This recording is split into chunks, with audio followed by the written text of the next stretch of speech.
Magandang araw sa inyong lahat. I am Dr. Carlo Trinidad. And today, pag-uusapan natin ang tungkol sa diabetes, ang number one cause of chronic kidney disease at pagdadialysis sa buong mundo. And para samahan tayo, meron tayo isang special guest. Isa siyang former senator, science and technology advocate. But more than that, marami kaming pagkakaparehas, no? Pareho kaming pareho kaming esports gamer, pareho kaming NBA fan, no? To share his experience and help us create more awareness about diabetes mellitus, I would like to invite and let's welcome Senator Bam. Senator Bam. Hi, Doc. Okay, Senator Bam, ilang taon ka na bang may diabetes mellitus? Well, when I turned 30, yung mommy ko na 40 years ng diabetic, sabi niya, anak, magpa-check ka na. So, I was considered borderline when I was 30. And definitely, lumampas na tayo dun sa border when I was in the Senate at 36. So, dun tayo sa Senate, lumalampas na talaga sa range na acceptable. So, it's been almost 15 years na akong nagbe-maintenance meds for my diabetes. Okay, so 15 years. Malamang, Senator Bam, marami kayong mga iniinom na gamot, no? Maintenance medication. Para sa mga viewers natin, ito yung mga gamot na iniinom kahit na walang sintomas. You have to drink it every day. So, Senator Bam, can you share us medication reveal for diabetes? So, marami yan, no? In fact, yung tawag sa akin ng asawa ko para akong walking mercury drug, no? Kasi ang rami kong dalang gamot lagi. Ito, it's right here. Wow. Ayan, pakita ko sa inyo yung gamot ko. Pakarami ka agad yan, no? 5 na kaagad yan for tonight. So for my diabetes, di ko na share yung sa ibang kapansanan na. Yes. But for the diabetes, there's Janomet, Forxiga, and Solosa. So Janomet is metformin and sitagliptin. Si Solosa ay Gliclazide or glimepiride. I'm not sure. That one. No, yeah. Pangalawa. Glimepiride. Yes, Yeah, glimepiride. And Forxiga is Dapagliflozin. Yeah. So yung Solosa po, Selosa yan, joke lang. Yung Solosa, ano po yan, fast acting. Yeah. Para mag-drop ka agad yung sugar mo. Yung Janomet is really more like the real maintenance kasi yun yung may metformin.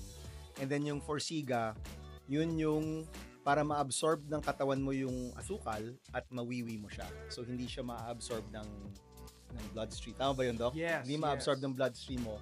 You will urinate the glucose. So those 3 po, apart from many others, yung pang-diabetes. See? So Senator Bam knows his med. So dapat bilang diabetes patient, alam nyo kung ano yung mga iniinom nyo. Next question, Senator Bam. Bilang long time, 15 years, can you share to our viewers your tips? I'm sure marami diyang nanonood na may diabetes. How do you keep yourself fit? How do you control your blood sugar? Well, pag diabetic ka kasi, kailangan maingat ka talaga. No? May mga relatives ako, hindi nila na-control yung diabetes nila. And may mga sugat, hindi gumagaling. Nahirapan na sila maglakad. No? May isa akong kilala, lumabo yung mata. And yung mga ganyang kapansanan kasi, dadating at a later part of your life. Maybe kapag 60 or 70 ka na, di ba? So ayaw mong umabot doon. Ayaw mo umabot sa time na grabe na yung maramdaman mo. So, ngayon pa lang, tinatry ko talaga to control my sugar. And I'm proud to say, yung HbA1c ko is largely between 5.8 to 6.1. So guys, yung HbA1c, yun yung average sugar control na tinitingnan over the past 3 months. So ang target, usually ang target namin is around less than 7. But sa'yo, Senbam, ano yung... 6. 6. So Target ni Dr. Crisostomo. Hi, Doc. So, ano yan? Through the years, nahanap niya yung tamang timpla ng meds, yung tamang pag-monitor ng pagkain, and of course, yung exercise, no? Hindi naman ako talagang nag-gym, basta naglalakad ka lang every day. I have a walking pad. Hindi pa nga siya yung pantakbo eh. Walking pad lang sa kwarto. Kunyari, gising ka sa umaga, manood ka ng YouTube or manood ka ng series. Gawin mo siya, naglalakad ka, di ba? And between the 3, watching your food, taking your meds, and having some kind of exercise, you can keep your glucose at the right level. So, hindi special, no? There's no special diet, no, or exercise. Pero guys, hindi po counted yung window shopping na yung walking sa mall kasi Sports didn't count. hindi rin counted yung esports. No? Kailangan pagpapawisan ka, tataas yung heart rate mo. Yung isa rin kasi, like, sa mga kaibigan ko na they found out they were diabetic in their 40s, syempre devastated sila, di ba? And ako yung nagsasabi, kakayanin mo naman eh, di ba? Of course, the first time you hear it, you'll really feel very bad. Pero sabi ko, hindi naman ito yung tipo na wala ka nang kakainin, lahat bawal. May mga bawal, may mga kailangan kang bawasan. Pero kaya mo pa rin mag-enjoy. You can still enjoy.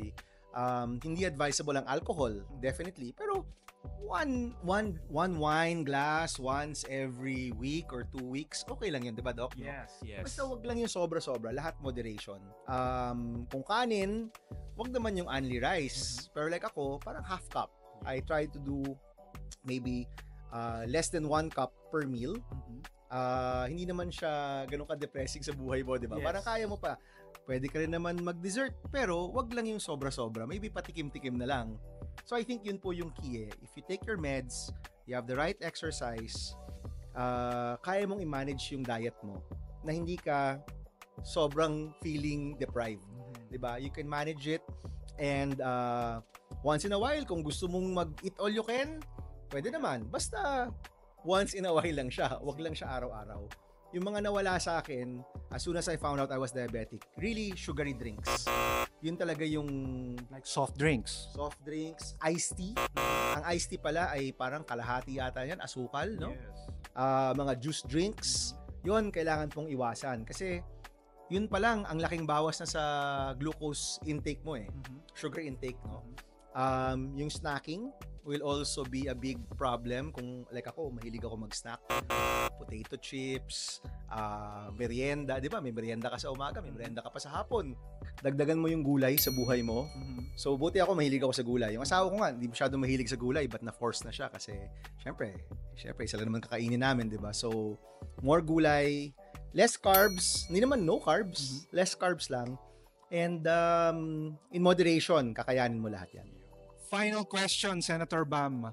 We have, kunwari, nandyan si God, pagbibigyan ka, bam, bibigyan kita ng pagkakataon na pumili ng isang food item, isang pagkain, na kapag kinain mo, hindi tataas ang sugar mo, hindi tataas ang cholesterol mo, hindi ka tataba. You can eat it only. Ano yung pipiliin mong imukbang? So, I can eat it only. Hindi naman ito yung kakainin ko araw-araw. Hindi naman. Pwede rin. Araw-araw, pwedeng only. Okay, so tipong anytime gusto ko mag-cake, sabi ni Lord, huwag kang mag-alala, hindi tataas sugar mo, ganyan. Cake, kahit anong cake.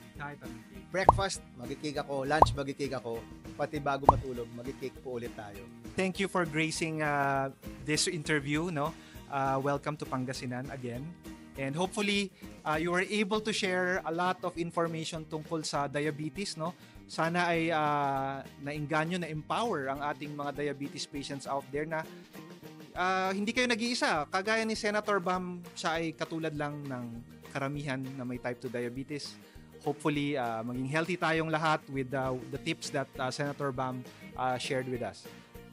Di ba ang sabi nila, Doc, controlled ba yung diabetes mo? That's the term, di ba? Yes. Controlled ba? Ibig ko sabihin nun, you should also exercise control on your diet, on your time for exercise, on your taking your meds. If you take charge, kaya mong kayanin ang diabetes. Thank you, Senator Bam.